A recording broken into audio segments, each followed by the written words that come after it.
نستعينه ونستغفره ونعوذ بالله من شرور أنفسنا من يهد الله فلا مضل له ومن يضلله فلا هادي له ونشهد أن لا إله إلا الله وحده لا شريك له ونشهد أن محمدا عبده ورسوله أما بعد فأعوذ بالله من الشيطان الرجيم بسم الله الرحمن الرحيم يا أيها الذين آمنوا صلوا عليه وسلموا تسليما اللهم صل على سيدنا ونبينا وشفيعنا وحبيبنا مولانا محمد صلى الله عليه وعلى آله وأصحابه وبارك وسلم شهد من الشيطان الرجيم بسم الله الرحمن الرحيم فريق في الجنة وفريق في السعير وقال رسول الله صلى الله عليه وسلم الدنيا سجن المؤمن وجنة الكافر صدق الله العلي العظيم وصدق رسول النبي الكريم الله পাকের বান্দা জনাব মুহাম্মদ রাসূলুল্লাহ সাল্লাল্লাহু আলাইহি ওয়াসাল্লামের উম্মতগণ, আল্লাহ পাক রব্বুল আলামিন আপনাকে আমাকে এই ফিতনা ফাসাদের জমানায়, এই ঝড় তুফানের মধ্যে যেইভাবে বৃষ্টি এবং ঝড় শুরু হয়েছিল, আমরা চিন্তাও করতে পারি নাই যে এখানে আজকে আবার বয়ান চলবে। কিন্তু আল্লাহ পাক রব্বুল আলামিন দয়া করে মায়া করে পরিবেশের সৃষ্টি করেছেন। সবই তো আল্লাহ পাকের নিয়ামত।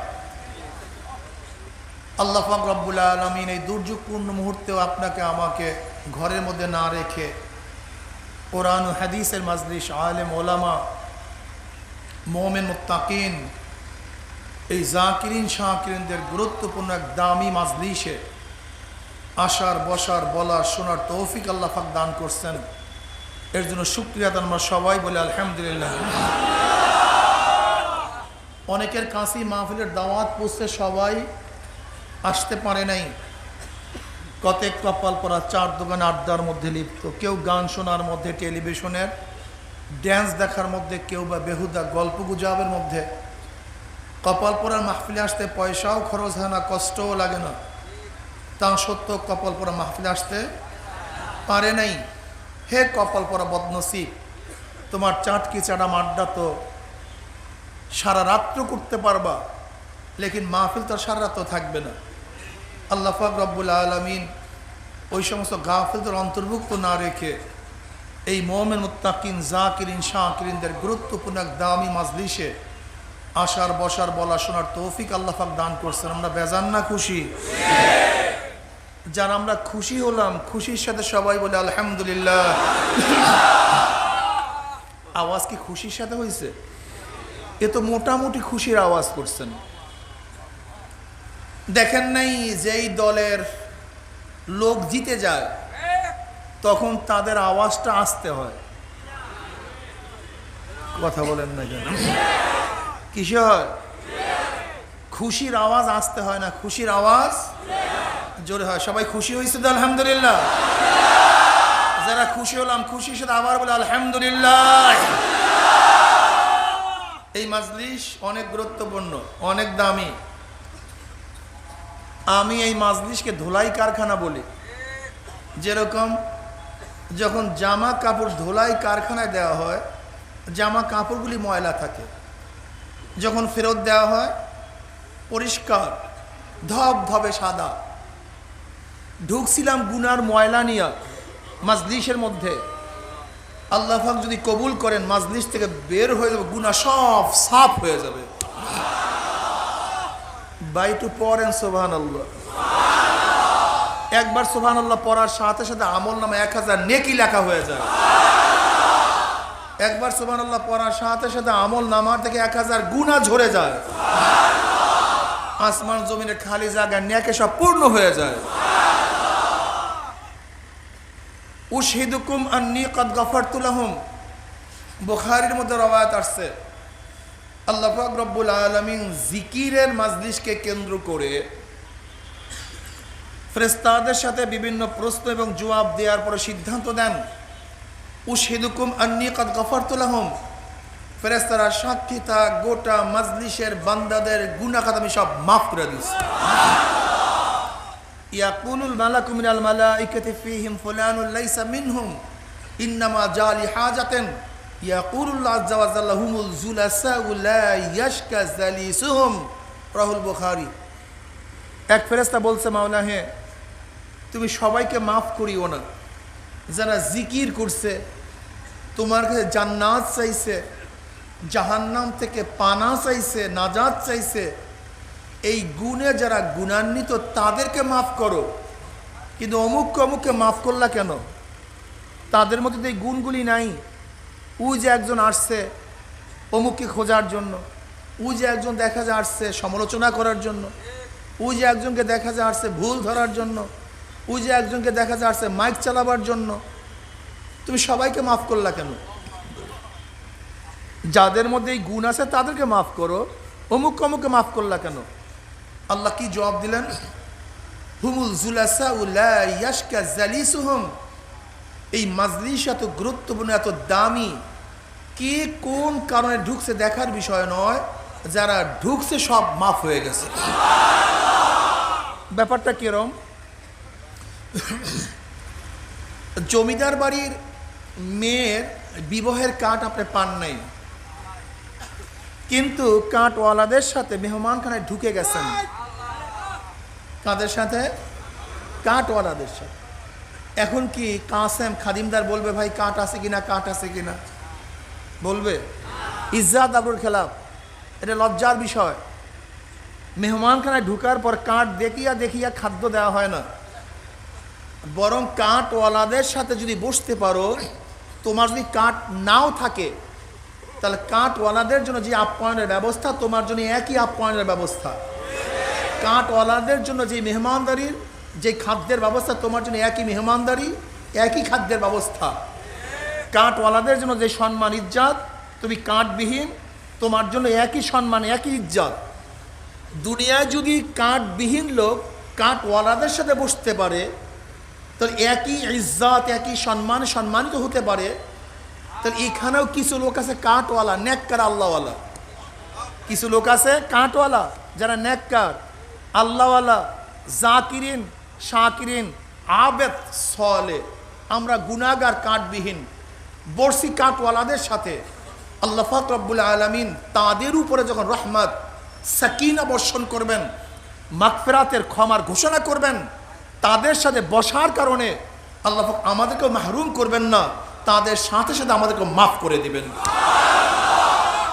হুমুল জুলাসাউ লা ইয়াশকা জালিসুহুম, এই মাজলিস অনেক গুরুত্বপূর্ণ, অনেক দামি।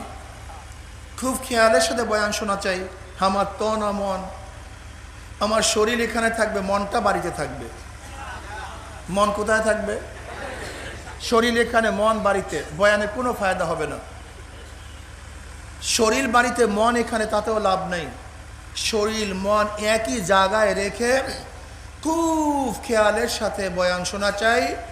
গোটা দুনিয়া কিয়ামত হয়ে যাক, ওই দিকে আমার খবর নেই, আমার খেয়াল বয়ানের দিকে। ঠিক আছে না ভাই? আমি ছোট্ট একখানা আয়াত শরীফ তেলাওয়াত করছি, আর ছোট্ট একখানা হাদিস আপনাদের কাছে বয়ান করছি। এর উপরে বিশদ ব্যাখ্যা দেওয়ার সময়ও আমার নেই, এলেমও নেই। কাজে সংক্ষিপ্ত সময় কথা শুনতে হবে।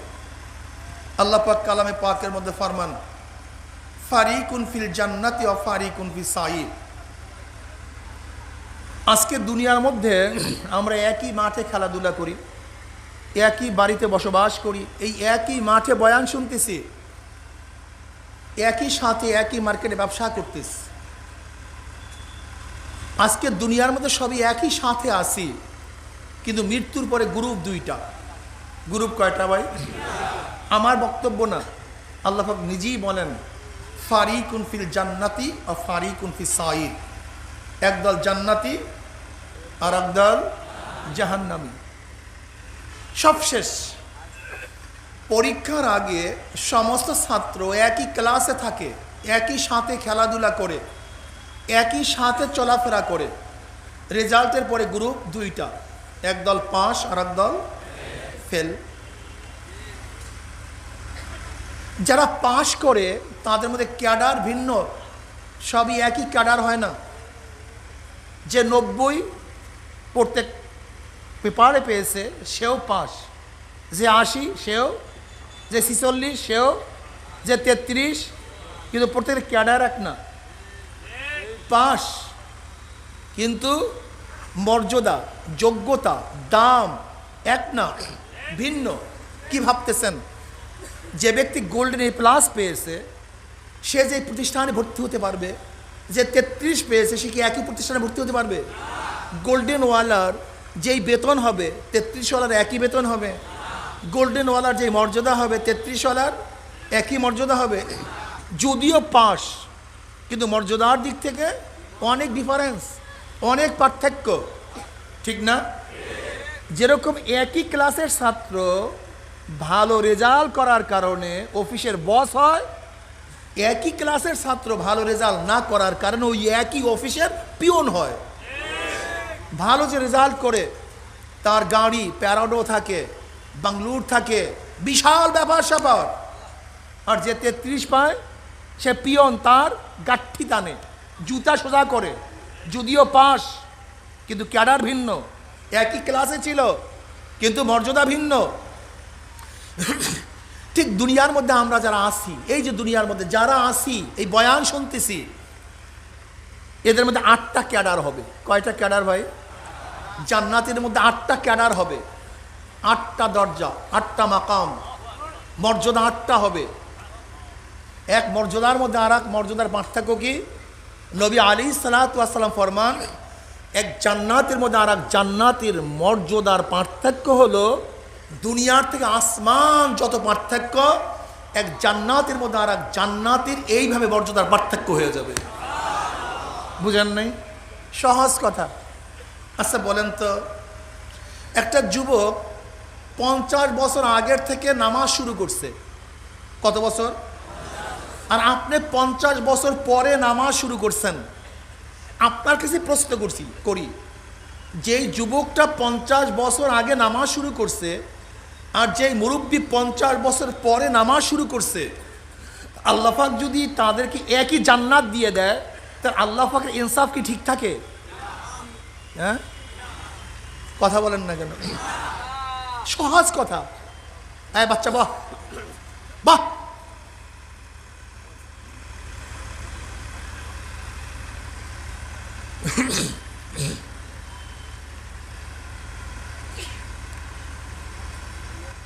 মানুষের জেহেনের অবস্থা জানেন আপনি? আলোর গতি পার সেকেন্ডে 1,86,000 মাইল। মানুষের জেহেনের গতি তার চেয়ে অনেক বেশি। সূর্য উদিত হওয়ার পরে তার আলো দুনিয়াতে পৌঁছতে 5 মিনিট সময় লাগে, কিন্তু আমার সূর্যের দেশে যাইতে 1 সেকেন্ড সময় লাগে না। বুঝেন নাই? এর জন্য বয়ান কাজে লাগে না কেন বলেন তো? আমাদের মধ্যে পাত্রের মুখ বন্ধ করে যতই পানি ঢালেন না কেন, 1 ফোঁটা পানিও পাত্রের মধ্যে ঢুকবে না। আগে পাত্রের মুখ খুলতে হবে, তারপরে পানি ঢুকাতে হবে। আগে কলবের দরজা খুলতে হবে, তারপরে বয়ান শুনতে হবে। আপনি কলবের দরজা বন্ধ করে সারা কিয়ামত পর্যন্ত বয়ান শুনবেন, কোনো লাভ নেই, কোনো ফায়দা নেই। শুধু আওয়াজ শুনবেন কিন্তু বয়ান শুনবেন না। এর জন্য যারা বয়ান করে, বয়ান শোনেন, যদি বাচ্চার মধ্যে যোগ্যতা না থাকে দুধ নেয়ার, তাহলে মা ইচ্ছা করলেই তাকে খাওয়াতে পারে না। আবার বাচ্চার মধ্যে দুধ নেয়ার তো যোগ্যতা আছে, কিন্তু মায়ের মধ্যে দেওয়ার যোগ্যতা নেই, তাহলে তার পেট ভরবে না। যখন দেওয়া এবং নেওয়ার মধ্যে সমান হবে তখন ফায়দা ইয়াফতা হবে। যে বক্তা তার মধ্যে যোগ্যতা থাকতে হবে, যে শ্রোতা তাকে শোনার যোগ্যতা থাকতে হবে। উভয় যখন সমন্বয় হবে তখন বয়ানে ফায়দা হবে। আমি কথাটা বুঝাতে পারছি? খুব খেয়াল দিয়ে কথা শোনার চেষ্টা করি, খুব খেয়াল।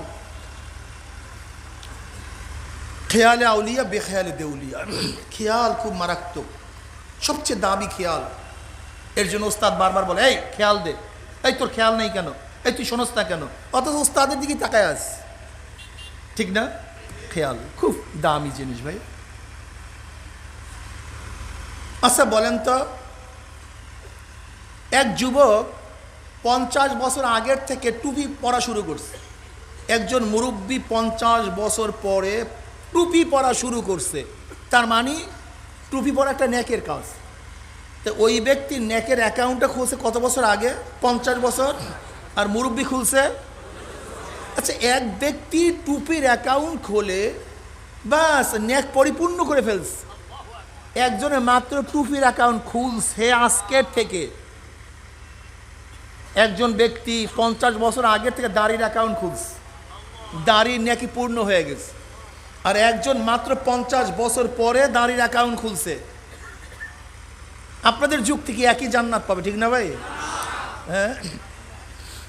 এক ব্যক্তি 50 বছর আগের থেকে রোজা রাখা শুরু করছে, আর একজন মুরব্বী 50 বছর পরে মাত্র রোজা রাখা শুরু করছে, একই জান্নাত। হ্যাঁ। যেই যুবক দাড়ি রাখার কারণে তার স্ত্রী চলে গেছে, সেই যুবকের দাড়ির গুরুত্ব। আর তুমি বুড়া হয়ে গেছো, নানা হয়ে গেছো, দাদা হয়ে গেছো, চাচা হয়ে গেছো, তোমার গালের সৌন্দর্যতা নষ্ট হয়ে গেছে, ভিতরে চলে গেছে, এখন নাপিত তোমার দাড়ি কাটতে চায় না। এই মুহূর্তে দাড়ি রাখার গুরুত্ব। আর যেই যুবক দাড়ি রাখার কারণে তার উস্তাদ তার কটূক্তি করছে, তার বন্ধু কটূক্তি করছে, তাকে মৌলবাদী বলছে, তাকে রাজাকার বলছে, তাকে আলবদর বলছে, কিন্তু নবীর প্রেমে দাড়ির মধ্যে পোষ লাগায় নাই। ওই যুবকের দাড়ি আর তুমি মুরব্বীর দাড়ি এক না। কি বুঝাইতে পারছো কি? তুমি কি বুঝতে চাও? এক দাড়ি, বাহ্যিক দৃষ্টিতে এক, কিন্তু দুই দাড়ির মধ্যে আসমান জমিন পার্থক্য, আসমান জমিন পার্থক্য। এত সহজ না, অনেক পার্থক্য। ঠিক না? যে যুবক সুন্নতি জামা গায়ে দেওয়ার কারণে তার কলেজ থেকে নাম কাটা গেছে, তার ওস্তাদ নাম কেটে দিয়েছে, তাকে রাজাকার আলবদর বলা হয়েছে, মৌলবাদী চরমপন্থী বলা হয়েছে, কিন্তু যুবক সুন্নাতের প্রেমে পড়িয়া লম্বা জামা গায়ে থেকে নামায় নেই। ওই জামা আর তুমি বুড়া হওয়ার পরে জামা পরছো, দুই জামা একই না। আরে মিয়া, অনেক পার্থক্য, অনেক অনেক পার্থক্য। ঠিক না? তুমি সারা জিন্দিগিতে বারের মধ্যে কাটাইছো, বারের মধ্যে থাকতে থাকতে জীবনটাকে ধ্বংস করে ফেলছো, পশ্চিম দিকে সেজদা দাও নাই। এখন বুড়া হয়ে গেছে, বন্ধু বান্ধব সব তোমাকে ছেড়ে চলে গেছে, স্ত্রী তোমার কাছে আসে না, আড্ডায় তোমাকে কেউ নেয় না। এখন বুড়াকালে কি করছো? মসজিদে গেছো। বুড়াকালে কোথায় গেছো? মসজিদে গেছো। মসজিদে গিয়া তা কি করতেছো? ইবাদতের জন্য জানা, ফাজলামের জন্য গেছো। বলতে আমার কি? মসজিদে গিয়ে একটা চেয়ার নিয়ে নামাজ পড়া শুরু করছে। মাওলাকে সেজদা দেওয়ার জন্য জানায়, ফাজলামি করার জন্য গেছো মসজিদের মধ্যে, চেয়ার নিয়ে নামাজ পড়া শুরু করছে। কে ফতুয়া দিস তোমাকে? কোন মুফতি ফতুয়া দিস তোমাকে চেয়ার নিয়ে নামাজ পড়ার জন্য? সে মুফতি কে? সরদার দো আলম আলাইহিস, বুখারীর রাওয়ায়াত দেখো নাই? সরদার দো আলম আলাইহিস সালাতু ওয়াস সালাম ঘোড়ার উপর থেকে পড়ে গেছেন, ব্যথা পেয়েছেন, দাঁড়ায় নামাজ পড়তে পারেন নাই। তখন কি কোনো উঁচা জিনিস ছিল না? আমার নবী উঁচা জায়গায় পড়লেন না কেন নামাজ? নামায় বসলেন কেন? নামায় বসলেন কেন? আমার নবীর যেমন উঁচা জায়গা ছিল না। ইবাদতের অর্থ কি? তুমি দেখো বাইজাব উল্টায়া, আকসাল গায়াতুল খুদু আত-তাযাল্লুল, আকসাল গায়াতুল খুদু আত-তাযাল্লুল। ইবাদতের অর্থ হলো শেষ দরজায় নিজের নিচুতাকে প্রমাণ করা, একেবারে শেষ দরজায়। তাযাল্লুল, খুদু, নম্রতা, হীনতা, আমি কিচ্ছু না, এর নাম ইবাদত। তরিকুল মুআব্বাদ, ইবাদত শব্দ তরিকুল মুআব্বাদ, দলিত রাস্তাকে বলা হয় তরিকুল মুআব্বাদ। যেই রাস্তার উপরে মানুষ ডলে, পাও দিয়া চলে, তাকে বলা হয় তরিকুল মুআব্বাদ। সেখান থেকে ইবাদত, ইবাদত শব্দের অর্থ হলো আবেদ, নিজেকে সবচেয়ে জলিল ও হাকির বানানো, নিচু বানানো, আমি কিচ্ছু না, যেই রবের সামনে মাথা নত করতেছি তিনি বড়, আমি ছোট। আর তুমি চেয়ারে গিয়ে কি করতেছো? আল্লাহ, আমি তোমার সামনে চেয়ারে বসছি, আমি বড় আর তুমি। ইবাদত, ইবাদতের বলি নাই, ইবাদতের আসল নাই। মানুষের সর্বশ্রেষ্ঠ জায়গা হলো কপাল, আর সর্বনিম্ন জায়গা হলো পাও। এই কপালকে পায়ের সাথে ঠেকাইয়া আমি প্রমাণ করতেছি, আল্লাহ আমি হলাম এক কাতা নাপাক পানি, তোমার গোলাম। তোমার গোলাম আসছি তোমার কাছে গোলামি করার জন্য। ইবাদতের হাকিকত বুঝতে হবে তোমাকে। ইবাদতের হাকিকত জানো না, এর জন্য দেখছো না তাকবীর তাহরিমের সময় কি বলে? আল্লাহু আকবার। মানে বড় কে? আমি যদি একজনকে বড় বলি তার মানে আমি, কথা বলেন না কেন? আল্লাহু আকবার বড় কে? অল্টারনেট আমি, আমি কিচ্ছু না। তুমি খালেক, আমি মাখলুক। তুমি বড়, আমি ছোট। এটা প্রমাণ করার জন্য ইবাদত। রাগ করিয়েন না আমার মুরব্বী বাবারা, যদি কারোর প্রয়োজন হয় নামায় বসেন, দুই পাও সরাইয়া বসেন, আসন গাতিয়া বসেন, শুইয়া নামাজ পড়েন, তারপরে জমিনের মধ্যে আসেন। কিসের মধ্যে আসেন? তারপরও জমিনের মধ্যে আসেন। এটা মানায় না। আল্লাহ সামনে থাকবে নামাজের সময় আর আপনি চেয়ারের মধ্যে থাকবে, এটা মানায় না, এটা মানায় না। আপনার ফতুয়া পরে থাকেন, ফতুয়া পরে দেন, কিন্তু ইবাদতের হাকিকত থাকে না, ইবাদতের মূল থাকে না। ইবাদতের হাকিকত হলো নিজেকে জলিল হাকির মনে করা। বলতে পারেন মুরব্বীরা যে আপনি মুরব্বীদের খেপলেন না, খেপি নাই। মুরব্বীরা দামি, কোনো সন্দেহ নেই, কিন্তু কোন হায়াত দামি সেটা আমাদেরকে জানতে হবে। জানেন কোন হায়াত দামি? জানেন? যেই হায়াত লম্বা হবে, তার মধ্যে ন্যাকও হবে, সেই হায়াত সবচেয়ে দামি হায়াত। তা যেই ছেলেটা, যেই যুবকটা 50 বছর আগের থেকে ন্যাক করা শুরু করছে, তার হায়াতটা কি?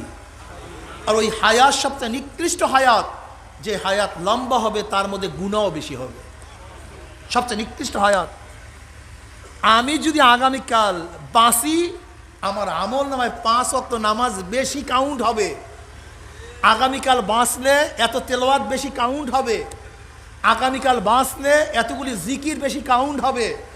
আগামীকাল বাঁচলে এত ন্যাক বেশি জমা হবে। এজন্য হায়াত লম্বা, ন্যাকও বেশি, হায়াত দামি। আর আগামীকাল যদি না বাঁচতাম, 5 ওয়াক্ত নামাজ কম কাজা হইতো। এই বছর না বাঁচলে 1 বছর রোজা কাজা কম হইতো। আগামীকাল না বাঁচলে 1 বোতল মদ আমল নামায় কম হইতো। আগামীকাল না বাঁচলে কমপক্ষে একবার দাড়ি কাটা আমার আমল নামায় কম হইতো। আগামীকাল না বাঁচলে কমপক্ষে একবার বিপর্দার গুণা আমার কম হইতো। আগামীকাল না বাঁচলে কমপক্ষে গাঁজার একটা কলকি কম খাওয়া হইতো। আগামীকাল না বাঁচলে সুদ ঘুষ কম হইতো। বাঁচার কারণে গুনাহ বেড়ে গেছে। ওই হায়াত সবচেয়ে নিকৃষ্ট হায়াত, যে হায়াত লম্বা হবে গুনাহ বেশি হবে। ওই হায়াত সর্বোৎকৃষ্ট হায়াত, যে হায়াত লম্বা হবে নেকও বেশি হবে। কি কথা ঠিক না? আজকে যুবকদের অবস্থাটা কি? মুসলিম সন্তানের অবস্থাটা কি? মুসলিম ইসলাম ভুলে গেছে, ইসলাম পছন্দ করে না। তুমি কি জানো এই ইসলাম এবং মুসলিম এই চেতনাকে উঠিয়ে দেওয়ার জন্য হাজার হাজার কোটি কোটি মিলিয়ন ডলার ব্যয় করা হচ্ছে শুধু এই চেতনাকে নষ্ট করার জন্য। আমি মুসলিম, এই চেতনাকে ধ্বংস করার জন্য তাদের চেতনা কি সৃষ্টি করতে চায়?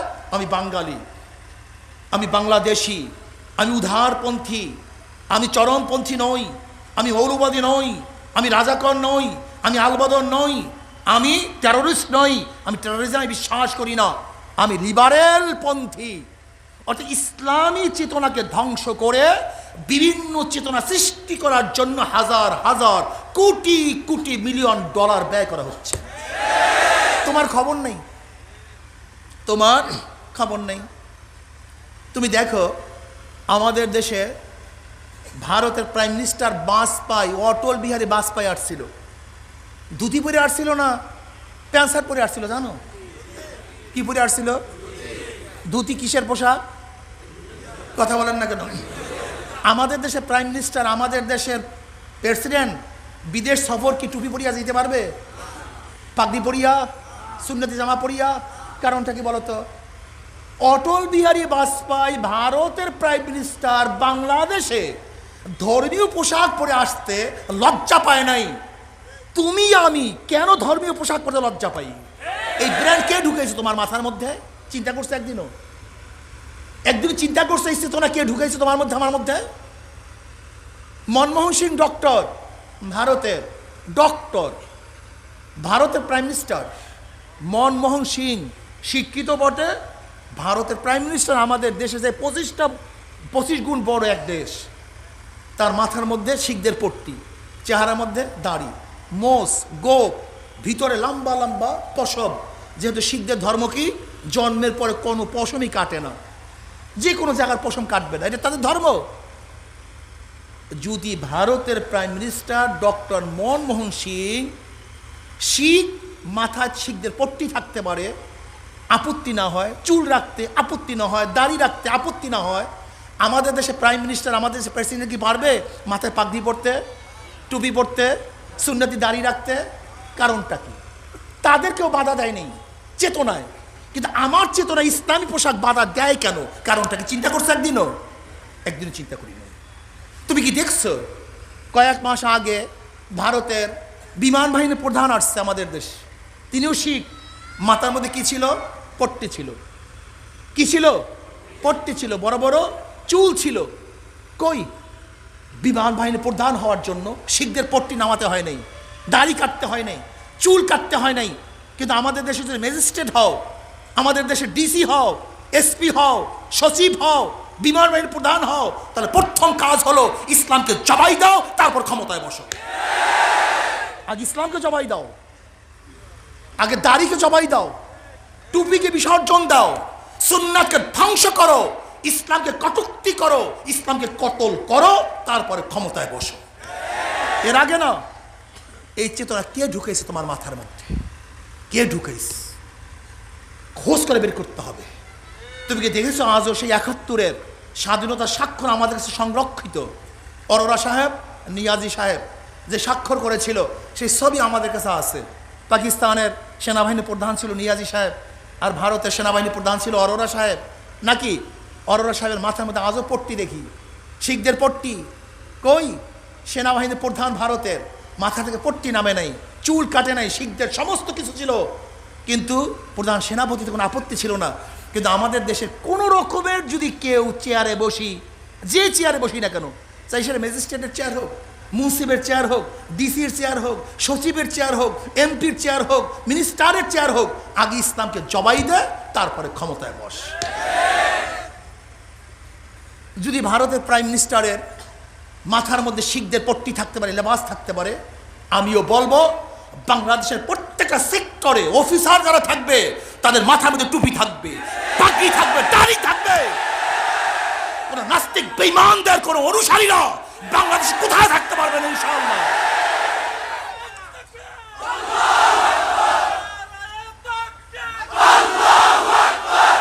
ইসলামী চেতনা সৃষ্টি করো, ইসলামী চেতনা। এই চেতনাকে ধ্বংস করার জন্য কোটি কোটি কোটি কোটি মিলিয়ন ডলার ব্যয় করা হচ্ছে। হাজারো হাজারো চিন্তাবিদরা শুধু মাথার মধ্যে এই জিনিসটা ঢুকাবার চেষ্টা করা হচ্ছে যে তুমি উদারপন্থী, তুমি নন সাম্প্রদায়িক। না, আমি মুসলিম সম্প্রদায়ের লোক, আমি মুসলিম সম্প্রদায়ের লোক, আমি নন সাম্প্রদায়িক নই। আমি মুসলিম সম্প্রদায়ের লোক, কিন্তু ইসলাম কারোর উপর অত্যাচার করে না, অবিচার করে না। একমাত্র ইসলামই সবার অধিকারকে ফিরিয়ে দিয়েছে। অন্য দুনিয়ার কোনো জাতি, কোনো ধর্ম, কোনো আদর্শ, কোনো নীতি গোটা দুনিয়ার সমস্ত মানুষের আদর্শ, গোটা দুনিয়ার সমস্ত মানুষের অধিকারকে ফিরিয়ে দিতে পারে নাই। আমি সেই মুসলিম। সমস্যা কি আমার? শেখ সাহেবের অসমাপ্ত আত্মজীবনীর মধ্যে উনি কি লেখেন? আমার পরিচয় দুইটা। উনি নিজে লিখেন আমার পরিচয়, আমি প্রথম মুসলিম, তারপরে বাঙালি। আমি প্রথম কি? তারপরে ইসলামকে বাদ দিয়ে আমি বাঙালি নই। ইসলামকে বাদ দিয়ে আমি বাঙালি নই, ইসলামকে বাদ দিয়ে আমি বাংলাদেশিও নই। আগে আমি মুসলিম, তারপরে সব পরিচয়। আগে আমি মুসলিম, তারপরে আওয়ামী লীগ। আগে মুসলিম, তারপরে বিএনপি। আগে মুসলিম, তারপরে জাতীয় পার্টি। আমি মুসলিম, তারপরে চরমনাই। আমি মুসলিম, তারপরে এমপি। আমি মুসলিম, তারপরে মিনিস্টার। ইসলাম, ইসলামকে বাদ দিয়ে আমার দ্বিতীয় কোনো পরিচয় থাকতে পারে না। ইসলামী চেতনা কই? এই ইসলামী চেতনাকে ঠিক রাখো। এইটাকে ধ্বংস করার চক্রান্ত চলতেছে। ইসলামের সাথে আমার বাবার টক্কর লাগলে বাবা ঠিক থাকবে না, ইসলাম ঠিক থাকবে? হ্যাঁ, দেখি না কয়জন আর ঠিক থাকে। ইসলামের সাথে আমার মার টক্কর লাগলে ইসলাম ঠিক থাকবে না, মা ঠিক থাকবে? ইসলামের সাথে স্ত্রীর টক্কর লাগলে স্ত্রী, হ্যাঁ, ইসলামের সাথে যদি আমার ব্যবসার টক্কর লাগে, আর ইসলামের সাথে দলের টক্কর লাগলে দল জিন্দাবাদ, ইসলামিয়া মুর্দাবাদ, ইসলাম নিপাত যাক, দল জিন্দাবাদ। কি কথা ঠিক আছে না? আলহামদুলিল্লাহ।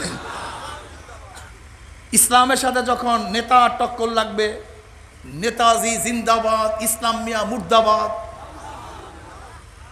ইসলামের সাথে যখন পীরের টক্কর লাগবে, পীর জিন্দাবাদ, নেতাজি জিন্দাবাদ, ইসলামিয়া মুর্দাবাদ। কি হবে বলেন? জোরে বলেন, কি জিন্দাবাদ? ইসলামের সাথে বাবার টক্কর লাগলে বাবাবাদ, ইসলাম ঠিক। মায়ের টক্কর লাগলে মা বাদ, ইসলাম ঠিক। বন্ধুর টক্কর লাগলে বন্ধুবাদ, ইসলাম ঠিক। ছেলের টক্কর লাগলে ছেলেবাদ, ইসলাম ঠিক। যদি আমার মেয়ের টক্কর লাগলে মেয়েবাদ, ইসলাম ঠিক। যদি দলের টক্কর লাগে দলবাদ, ইসলাম ঠিক। যদি নেতার টক্কর লাগে নেতা সব মুর্দাবাদ, ইসলাম জিন্দাবাদ। ওমান আহসানু কওলাম মিম্মান দা ইলাল্লাহি ওয়া আমিলা সালিহান ওয়া ক্বালা ইন্নানি মিনাল মুসলিমিন। আমি মুসলমান। আমি কি? আলহামদুলিল্লাহ। অন্য কোনো পরিচয় বুঝি না, আমি মুসলমান। ইন্নানি মিনাল মুসলিমিন, এটা আমার গর্ব। এইটা আমার ফাঁসির রশির সামনে আমি মুসলমান। জেলের দরজার মধ্যে আমি কি? যখন কেসের ভুর হবে তখন আমি টাকা নাই মুসলমান। টাকার গাঠটি থাকবে আমার সামনে, কিন্তু ইসলামকে বাদ দিয়ে টাকা নয়, ইসলামকে নিয়ে টাকা কামাই করব। ক্ষমতায় যাব কি নিয়া? ইসলামকে চেয়ারের নিচে রাইখা আমি চেয়ারে বসবো না, আবার ইসলামকে সুসম্মানে শ্রদ্ধার সাথে মাথার মধ্যে রাইখা তারপর চেয়ারে বসবো। ক্লিয়ার কাট কথা, ঠিক আছে না? ইনশাআল্লাহ অক্সফোর্ড ক্যামব্রিজে পড়বো, ইসলামকে ঠিক রেখা। আমি ইঞ্জিনিয়ার হব, ডাক্তার হব, ধনী হব, শিক্ষিত হব, ইসলামকে বাদ দিয়ে নয়, ইসলামকে বাদ দিয়ে নয়। ভাবতে পারেন হুজুর আমরা তো মুসলমান, ইসলামকে মহব্বত করি না। তোমার মহব্বত ঠিক নেই, তোমার মহব্বত ঠিক নেই। তাহলে কেন? আচ্ছা বলেন তো, যে ব্যক্তি ব্রাজিলকে মহব্বত করে, সাপোর্ট করে, তার ঘর দেখলে বোঝা যায় কি যায় না ব্রাজিলের সাপোর্টার? কি কথা বলেন না কেন? পোশাক দেখলে, হ্যাঁ, তার মানে কি? যে ব্যক্তি মদিনাওয়ালাকে পছন্দ করে, ইসলামকে পছন্দ করে, বলার প্রয়োজন নাই, মুখ দিয়া বলার প্রয়োজন নাই। যেরকম ব্রাজিলের সাপোর্টার ঘর দেখলে, পোশাক দেখলে বোঝা যায় ব্রাজিলের সাপোর্টার। অমুক হলিউড বলিউডের অমুক নায়ক নায়িকার সাপোর্টার, তার চুল দেখলে বোঝা যায়, তার পোশাক দেখলে বোঝা যায়। ঠিক মদিনাওয়ালার যে সাপোর্টার, তার ঘর দেখলে বোঝা যায় মদিনাওয়ালার সাপোর্টার, তার পোশাক দেখলে বোঝা যায় মদিনাওয়ালার পাগল। কথা সত্য না মিথ্যা? তার মাথা দেখলে বোঝা যায় মদিনাওয়ালার ভক্ত, এটা মদিনার ভক্ত। আর তোমার চুলের ডিজাইন প্রমাণ করে ব্রাজিলের খেলোয়াড়ের ভক্ত, তোমার পোশাক প্রমাণ করে অমুক হলিউড বলিউডের বড় বড় লুচ্চাদের ভক্ত। আর কিছু মানুষ আছে যাদের মাথা দেখলেই বোঝা যায় মদিনার ভক্ত। যারা যার ভক্ত হও, কিয়ামতের ময়দানে ভক্তদের সাথেই তোমাদের হাসর নাসর হবে। বিশ্বাস হয় না? আনাস ইবনে মালিক রাদিয়াল্লাহু ফরমান, নবী আলাইহিস সালাতু ওয়াস সালামের সাথে নামাজের পরে নামছি। উম্মি এক সাহাবী প্রশ্ন, ইয়া নবী আল্লাহ, কিয়ামত কবে হবে? নবী আলাইহিস সালাতু ওয়াস সালাম বলেন, কিয়ামতের খবর নাস, কিয়ামতের জন্য কি জোগাড় করছো? বলে কোনো কিছু জোগাড় করতে পারি নাই। নামাজের ঢের ন্যাক আমার কাছে নাই, রোজার ঢের ন্যাক আমার কাছে নাই, তবে একটা জিনিস জোগাড় করছি। বলে কি? আল্লাহ আল্লাহ রসুলকে মোহাব্বত করি, তোমাকে নবী নেতা মানছি। অমনি আল্লাহ নবী কি বললেন? আল মারউ মা মান আহাব্বা ওয়া লাহু মা ইকতাসাবা। দুনিয়াতে যে যাকে মোহাব্বত করবে কিয়ামতের ময়দানে সে তার সাথী হয়ে যাবে। মান তাশাব্বাহা বিকওমিন ফাহুয়া মিনহুম। যার সাথে যার মোহাব্বত তার সাথে তার। যারা Mao Tse Tung, Karl Marx, Abraham Lincoln, Socrates, Aristotle, Plato, Locke, Montesquieu, এদেরকে নেতা মানছো। শেখ সাহেবকে নেতা মানছো, জিয়াউর রহমানকে নেতা মানছো, এরশাদ সাহেবকে নেতা মানছো, বর্তমান প্রাইম মিনিস্টারকে নেতা মানতেছো, প্রাক্তন প্রাইম মিনিস্টারকে নেতা মানছো। আল্লাহ শুকর, কিয়ামতের ময়দানে নেতারা সামনে থাকবে, অনুসারীরা পিছনে থাকবে। নেতারা যেখানে যাবে অনুসারীরাও সেখানে চলে যাবে। আল্লাহ শুকর। আল মারউ মা মান আহাব্বা ওয়া লাহু মা ইকতাসাবা ইয়ামা নাদু কুল্লা উনাসিন বিইমামিহিম। ক্লিয়ার স্পষ্ট আয়াত। আর যারা আল্লাহর নবীকে নেতা মানছো, উলামায়ে কেরামকে নেতা মানছো, আল্লাহর কসম, আল্লাহর কসম, কিয়ামতের ময়দানে নবী সামনে থাকবে, উলামায়ে কেরাম আমাদের সামনে থাকবে। তারা যেখানে যাবে আমরাও সেখানে চলে যাব। এর জন্য পারি না তা না, পারি করি না, পারি না তা না, পারি টুপি ছাড়তে পারি না তা না, পারি ছাড়ি না। বুঝেন না? আমাদের মাথায় কিন্তু টুপি ফিক্সড হয়ে আসে নাই, এটা ভুল বুঝতেছেন আপনারা। কোনো টুপিওয়ালাদের টুপি জন্মগত ফিক্সড হয়ে আসে নাই, এটা পরে পড়ছি। দাড়ি কাটতে পারি না তা না, পারি কিন্তু কাটি না। প্যান্ট শার্ট পরতে পারি না তা না, পারি পরি না।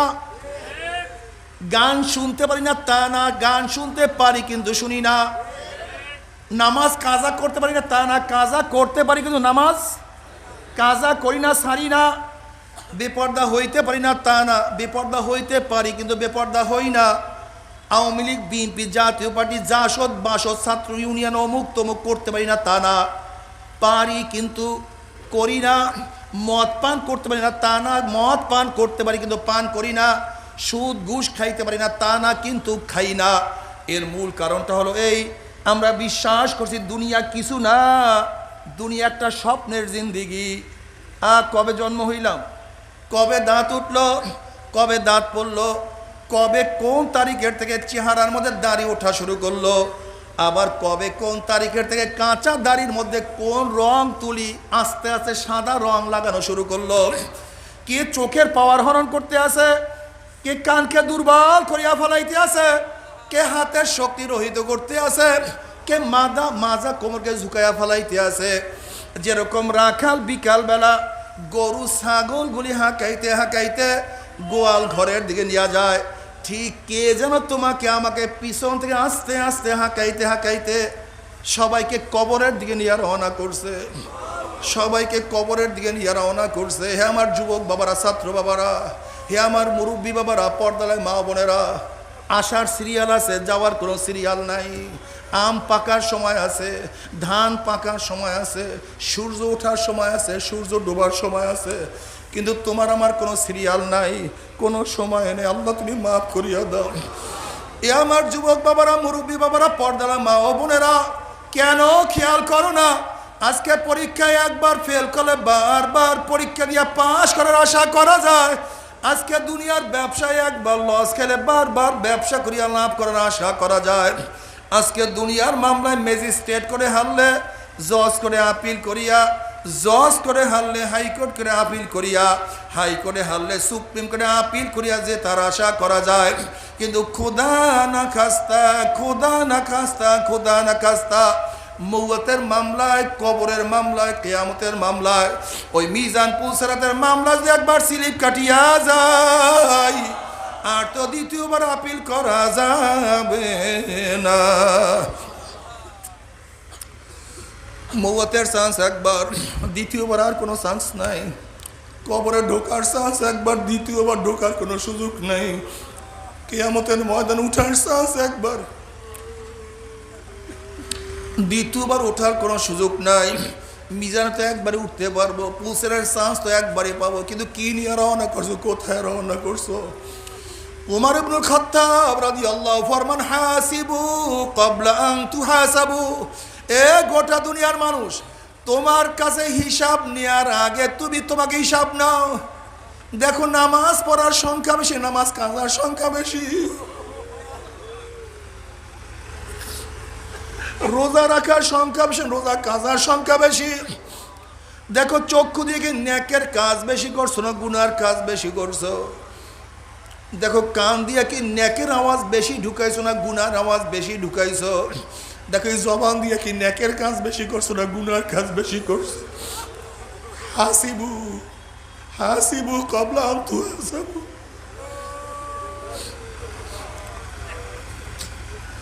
এই হাত দিয়া নেকের কাজ বেশি করছো না গুনার কাজ বেশি করছো? এই হাত দিয়া কত সুদ গ্রহণ করছো? এই হাত দিয়া কত ঘুষ গ্রহণ করছো? এই হাত দিয়া কত গাজার কলকে স্পর্শ করছো? এই হাত দিয়া কত মদের বোতল স্পর্শ করছো? আল্লাহ মাফ করিয়াই দাও। এই হাত দিয়া কত অন্যায় ভাবে অন্য মহিলার গায়ে হাত লাগাইয়া ফেলাইছো? এই হাত দিয়া কত জুলুম করছো, কত খুন করছো, কত অত্যাচার করছো? আরে এই পাও দিয়া কি নেকের দিকে বেশি হাঁটছো না গুনার দিকে বেশি হাঁটছো? আবার গুনাহ যা করছো তওবা করতে পারছো কি পারো নাই? তওবা যা করছো আমার মাওলায় মাফ করছে কি করে নাই? যদি মাফ না করিয়াই থাকে কি উপায় হবে? আল্লাহ তুমি মাফ করিয়া দাও। আমার মুরব্বী বাবারা জীবনটাকে ধ্বংস করিয়া ফেলাইছ, সময় চলিয়া গেছে, সময় নাই, এখনো তওবা না করলে উপায় হবে না। আল্লাহ আমার যুবক বাবারা সময় চলিয়া যাইতে আছে, প্রতিদিন সময় চলিয়া যাইতে আছে। যেই দিন আজকে চলিয়া গেছে এই দিন আর কোনো দিন পাবা না, যা পিছনে চলিয়া গেছে আর না। যেই নামাজ কাজা করছো কিয়ামত পর্যন্ত সিজদায় পড়লো আর কোনোদিন আদা হবে না। যেই রোজা চলিয়া গেছে কিয়ামত পর্যন্ত সিজদায় পড়লো আর রোজা রাখতে পারবা না।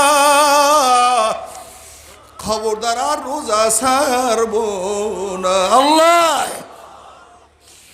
আরে যদি মাওলাকে নিয়ে কবরে যাইতেই পারো, নবী আলাইহিস সালাতু ওয়াস সালাম রওজার সাথে যখন সূরা হয়ে যাবে, রাস্তা হইয়া যাবে, ফেরেশতারা বলবে মান হাযা রাজুল, চেনো ওই ব্যক্তিকে।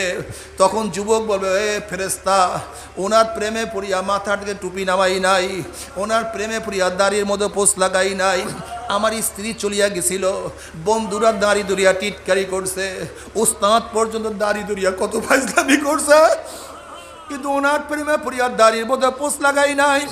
লম্বা জামা গায়ে দিয়ে রাস্তায় বের হয়েছি, সাথীরা জামা দরিয়া কত টানা হেসরা করছে, কিন্তু সুন্নাতের পাগল হইয়া লম্বা জামা গাড় থেকে নামাই নাই। ওনার প্রেমে পড়িয়া আমার জীবনের মায়াও করি নাই, আল্লাহর রাস্তায় শহীদ হয়ে গেছি। ও যে আমার নবী জনাবে মুহাম্মদুর রাসূলুল্লাহ সাল্লাল্লাহু আলাইহি ওয়াসাল্লাম, অমনি আমার মাওলায় ডাক দিয়ে বলবে সদাকা দিয়ে আমার বান্দা সত্য কথা বলছে। ও আফরুশুল ফরাশা মিনাল জান্নাহ ওয়া আলবিসু মিনাল জান্নাহ, এ ফেরেশতারা বান্দা বান্দির গায়ের মধ্যে জান্নাতের পোশাক লাগাইয়া দে, জান্নাতের বিছানা বিছাইয়া দে, জান্নাতের নাজ নিয়ামতে দ্বারা গোটা কবরটাকে ভরিয়া দে। আল্লাহ তুমি কবুল করিয়া নাও। কিয়ামতের ময়দানে আমার নবী নিজের হাতে ডাকিয়া ডাকিয়া, বুখারীর মধ্যে রওয়ায়াত আছে, আমার নবী নিজের হাতে হাউজে কাউসারের পানি পান করাইয়া দিবে।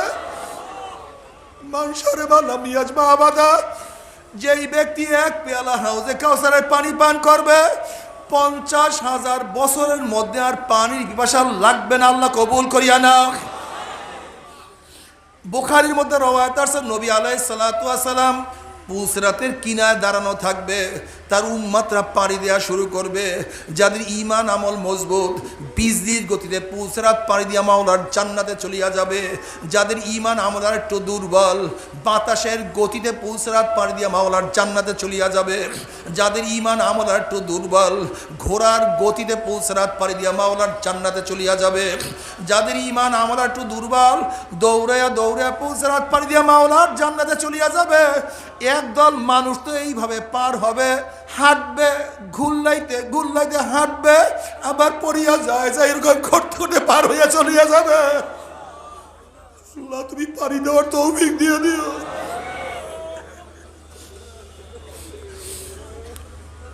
জান্নাতের মধ্যে জান্নাতের আনন্দ ফুর্তির মধ্যে লিপ্ত হইয়া যাবে। আল্লাহ পাক ডাক দেও, জান্নাতি আমি তোমাদের সাথে যে ওয়াদা করছি সেই ওয়াদা কি পালন করছি নাকি?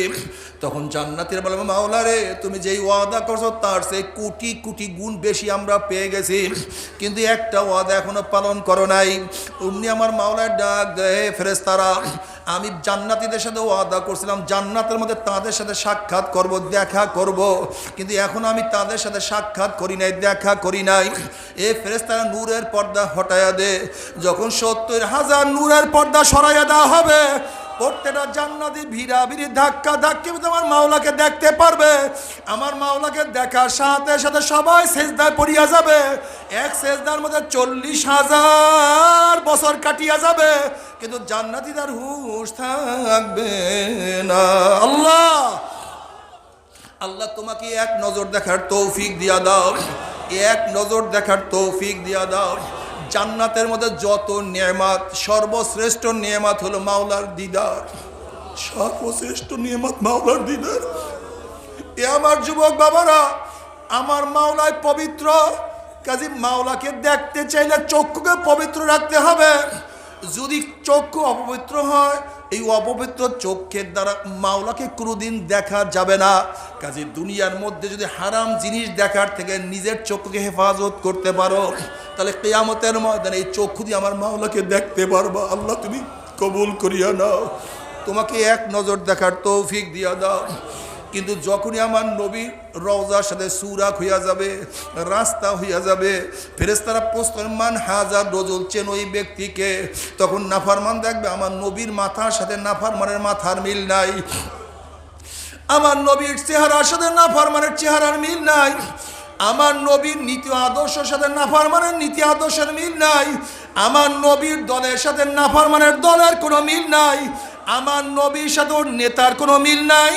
তখন নাফরমান আমার নবীকে চিনতে পারবে না। এখন নাফরমান চিন্তা করবে কি জবাব দেবে, কোনটা সঠিক কোনটা বেঠিক। নাফরমান কোনো সিদ্ধান্ত গ্রহণ করতে পারবে না।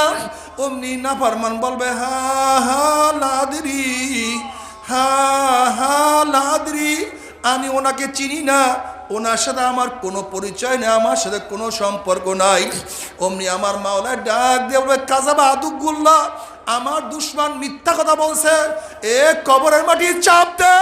অমনি কবরের দুই পাশের মাটি এত জোরে চাপ মারবে, চাপের চড়ে এক পাজরের হাঁটি আর এক পাজরে লাগাইয়া ফেলাইবে।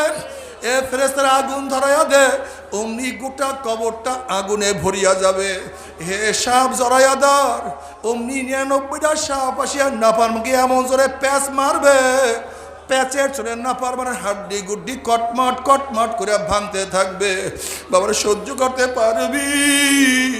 ওই আযাব তো কেউ সহ্য করতে পারবো না।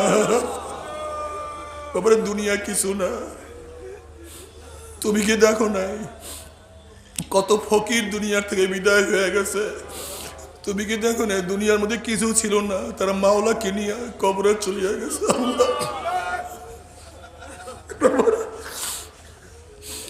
বাবারে দুনিয়া কিছু না। এক হাদিসের মধ্যে আসছে, নবী আলাইহিস সালাতু ওয়াস সালাম ফরমান, দুই ব্যক্তি দুনিয়ার মধ্যে এমন যাদের একজনে অশান্তি কি জিনিস, অসুখ কি জিনিস, বালা মুসিবত কি জিনিস কোনোদিন দেখে না, শুধু সুখ আর সুখ আর শান্তি আর শান্তি, সুখ আর সুখ, শান্তি আর শান্তি। আর একজন ব্যক্তি দুনিয়ার মধ্যে শান্তি কি জিনিস কোনোদিন দেখে নাই, কিন্তু আল্লাহ পাকের ফয়সালা যে ব্যক্তি চির অশান্তিতে দুনিয়াতে বসবাস করছে, আমার মাওলা পাক রব্বুল আলামিন তাকে জান্নাতবাসী করিয়া দিবে। যে ব্যক্তি দুনিয়ার মধ্যে কোনোদিন শান্তি করে না, তার কাছে প্রশ্ন করা হবে জান্নাত দেখার সাথে সাথে তুমি দুনিয়ার মধ্যে কেমন অশান্তি করছো, কেমন কষ্ট ভোগ করছো। তখন ওই ব্যক্তি বলবে, মাওলা তোমার জাতে পাকের কসম খাইয়া বলি, আমি দুনিয়ার মধ্যে এক সেকেন্ডের জন্য কোনোদিন অশান্তি করি নাই।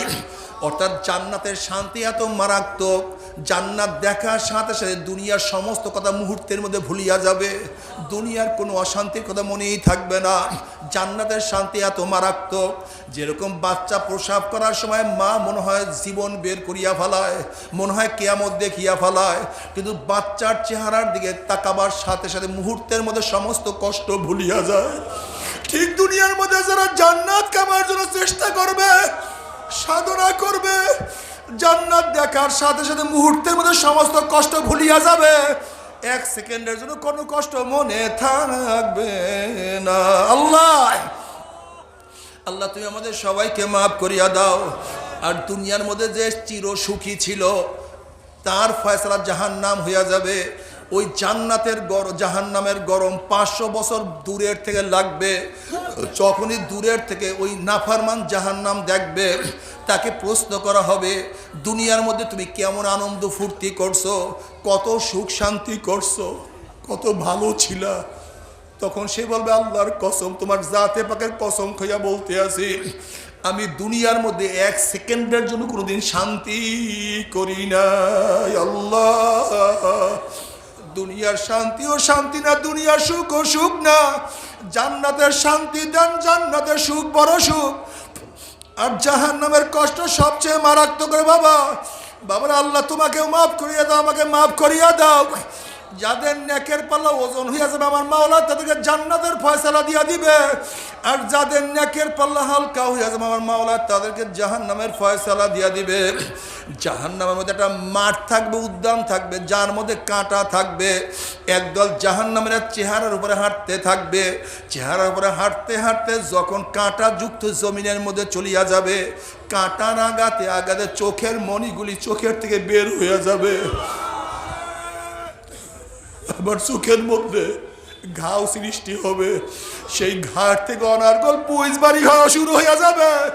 আবার সেই ঘায়ের মধ্যে পোকা সৃষ্টি হবে, সেই পোকা কটকট কটকট করে কামড়াইতে থাকবে। বাবারা সহ্য করতে পারবি? ওই জাহান্নামের এক সেকেন্ড না যাব, কেউ তো সহ্য করতে পারবো না। আল্লাহ আল্লাহ তুমি আমাদের সবাইকে মাফ করিয়া দাও। তবে মোমেন মুসলমান বলতে সবাইরে মনে চায় গুনার থেকে ফিরিয়া নেক আমল করিয়া মাওলার জান্নাতে কিন্তু সবাইরই যাইতে মনে চায়, গুনাহ নিয়া মাওলার জাহান্নামে কাউরে কিন্তু যাইতে মনে চায় না। কিন্তু কেনই বা আমরা নেক আমল করতে পারি না, কেনই বা গুনার কাম ছাড়তে পারি না? এর মূল কারণ আপনার এবং আমার পিছনে নফসে এবং শয়তান লাগিয়া রইছে। এই নফসে এবং শয়তান থেকে ফেরার জন্য যে কোনো একজন হক্কানি আল্লাহর ওলির হাতে হাত দিতে হবে রে বাবা। খবরদার, বর্তমান জমানায় পীর মুরিদের নামে ভেজাল, শিরক বেদাত, হিংসা হাসাদে পরিণত হয়ে গেছে। সমস্ত আল্লাহর ওলির একমত, যেই পীরের 5 জন মুরিদের মধ্যে কম পক্ষে 3 জনকে দেখবা আলহামদুলিল্লাহ সুন্নাত মুআফিক আমল আকলাক মজবুত হইয়া যাইতে আছে, গুনার কাম ছাড়তে আছে, নেকের আমল ধরতে আছে, কলব নরম হইয়া চোখে পানি আসতে আছে। বৃক্ষতর নাম কি, ফলে পরিচয়। আমি চরমোনাই বুঝি না, চরমোনাইয়ের দাওয়াত প্রশংসা প্রচার প্রসার করার জন্য আসিনি রে বাবা। চরমোনাই যাওয়ার তোমার কোনো দরকার নাই, কোনো দরকার নাই, কোনো দরকার নাই। তুমি যার কাছে গিয়া পারো গুনার কাম সারো, নেকের আমল ধরো, কলম নরম করিয়া চোখে পানি নিয়া মাওলার কবরে যাইও। যেরকম দুনিয়ার ঘরে আগুন লাগলে পানি সারা নিবানো যায় না, ঠিক তদ্রুপ তোমার এবং আমার গুনার দ্বারা যেই জাহান্নামের আগুন জ্বলিয়া রইছে, চোখের পানিও সারা কিন্তু জাহান্নামের আগুন নিবানো সম্ভব না। কাজী বাবা আমার জন্য দোয়া আছে, আমিও দোয়া করি, সবাই সবার জন্য প্রাণ খুলিয়া দোয়া করো, যেন কিয়ামতের ময়দানে গলাগুলি বাঁধিয়া মাওলা একসাথে জান্নাতে যাওয়ার তৌফিক দিয়া দেয়। আল্লাহুম্মা আমিন, আল্লাহুম্মা আমিন। ও আমার পর্দালা মা বোনেরা, ও আমার পর্দালা মা বোনেরা, 2 হাত তুলিয়া মাওলার দরবারে কান্দো আর মাওলার কাছে মাপ চাও। কান্না না আসলে মনের বুঝরে মন একদিন এই ঘরের দরজা দিয়ে নতুন বউ হইয়া উঠছিল রে মন। কত মেয়েগুলোকে শরবত খাওয়াইছে, কত মেয়েগুলোকে বাতাস করছে, আবার একদিন এই ঘরের দুয়ার দিয়া মরা লাশ হইয়া বাইর হব।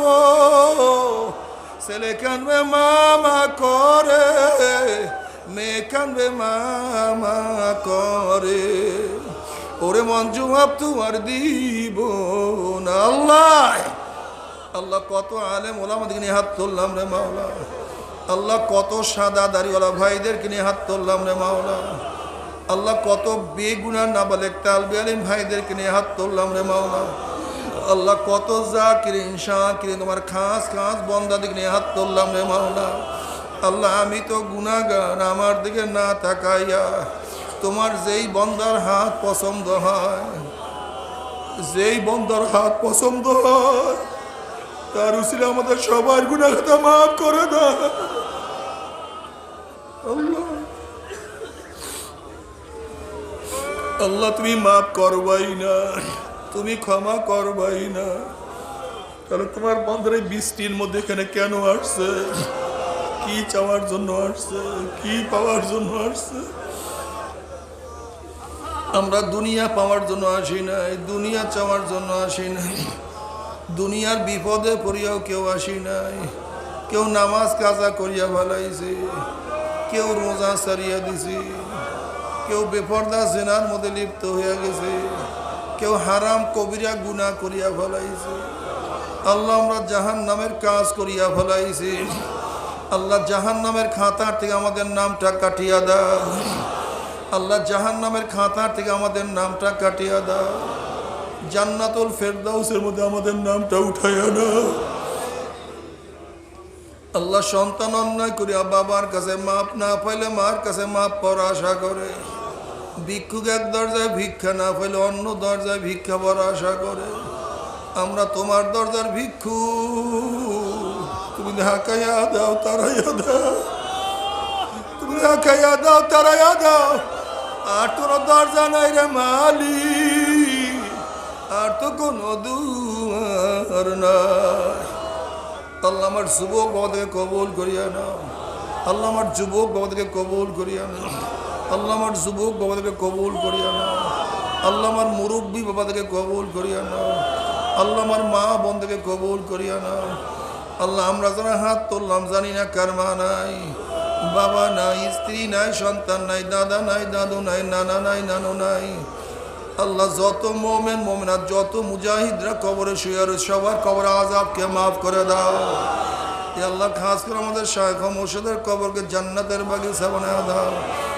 মা দাদা সহ তামাম দুনিয়ার মা শায়খদের মাকামকে জান্নাত মধ্যে বুলন্দ করে দাও। আমাদের আহলে আওলাদ তোমার খাস গোলাম বান্দী হিসেবে কবুল করে নাও। রব্বানা হাব লানা মিন আজওয়াজিনা ওয়া যুররিয়্যাতিনা কুররাতা আইনুন ওয়াজআলনা লিল মুত্তাকিনা ইমামা। রব্বিরহামহুমা কামা রব্বায়ানি সগীরা। ওয়া সাল্লাল্লাহু তাআলা আলা খায়রি খালকিহি মুহাম্মাদিন ওয়া আলিহি ওয়া আসহাবিহি ওয়া আজওয়াজিহি ওয়া আতবাইহি আজমাইন ওয়ারহামনা মা'আহুম বিরহমাতিকা।